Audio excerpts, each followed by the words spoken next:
chřestem lámala modlitba, pot a krev se mísily s vírou. Nešlo hrdinství pro pamětní desky, šlo právo znovu žít beze strachu. A pak přišla odplata, systematická chladná. Vesnice hořely podle cizí vůle, ale i v popelu zůstala pravda. Národ se neklaní věčně strachu a kulce.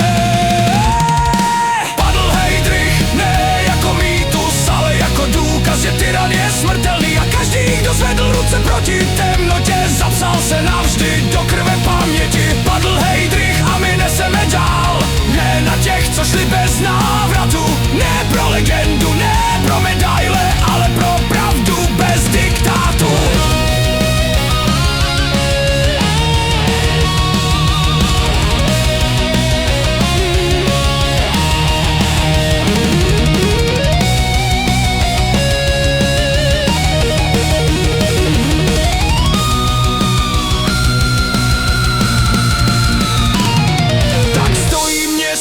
Slyšíš jeho dech, v kameni zůstává ozvěna výstřelu. Nezapomínej